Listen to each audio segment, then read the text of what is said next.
ઉનાળાની કાળઝાળ ગરમીમાં સૌથી પહેલા આપણને શું યાદ આવે? તો એ વખતે ઉનાળા પ્રમાણે તો આપણને બધાને ખ્યાલ છે કે આઈસ્ક્રીમ ડેફિનેટલી આપણને યાદ આવે, રાઈટ ને?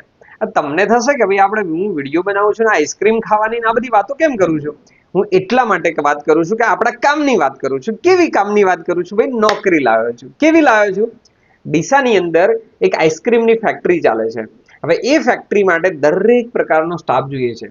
આઈસ્ક્રીમની ફેક્ટરી હોય એટલે તમને ખ્યાલ છે કે લેબર પણ જોતા હોય, ઓપરેટર પણ જોતા, મશીન ઓપરેટર પણ જોતા હોય, એમને સેલ્સ માટે પણ સ્ટાફ જોતો, દરેક ટાઈપનો એમનો સ્ટાફ જોઈએ છે.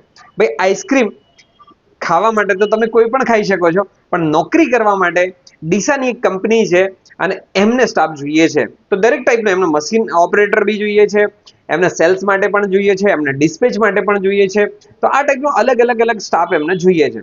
હવે તમે એમાં ભણેલા છો, ઓછું ભણેલા છો, વધારે ભણેલા છો, ભાઈ આમને લોટ્સ ઓફ સ્ટાફની જરૂરિયાત છે. ઓછા નહીં પણ વધારે નહીં, પણ એમને 30 લોકોની વાત કરી છે. ભાઈ 30 લોકો જોઈએ છે એમને. તો હવે તમે શું કરશો આના માટે? 100 દર્દની એક દવા, અને એટલે મોબાઈલ નંબર. હું તમને આ મોબાઈલ નંબર આપી દઉં છું. તમે તમારી ડાયરેક્ટ એમને કોલ કરી લો, વાત કરી લો. જે કંઈ પણ પ્રશ્ન પૂછવા છે કે પગાર શું છે, કઈ છે, વધારે પડતી ડિટેલ જોઈએ તો આપણી વેબસાઇટ ઉપર તો મળી જશે, બાયોમાં લિંક છે. પણ ડાયરેક્ટ તમારે કરવું છે તો એમને વોટ્સઅપ કરી શકો છો, કોલ કરી શકો, કારણ કે ત્યાં ભાઈઓની પણ જગ્યાઓ છે, બહેનોની પણ જગ્યા છે.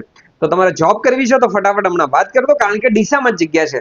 અને તમારે જો જોબ ના કરવી હોય તો બધા દુઃખ દર્દ સાઈડમાં રાખી તમારા બીજા ઘણા બધા મિત્રો છે, તમારા પાડોશી, તમારા સંબંધીઓ, ઘણા બધા એવા લોકો છે એમને જોબની જરૂરિયાત હોય છે. તો આ વિડીયો તમે તમારા આજુબાજુ ગામના, સમાજના વિડીયોમાં જરૂર શેર કરી દેજો, કારણ કે હું તમને એમનું એડ્રેસ આપી દઉં છું, એમનો મોબાઈલ નંબર આપી દઉં છું, ડિટેલ આપી દઉં છું. તો હવે આટલું શેર તો તમે કરી શકો છો ને?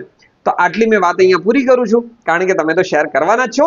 તો આપણે મળીએ છીએ બીજા વિડીયોમાં બીજી કંઈક જોબ સાથે. Thank you.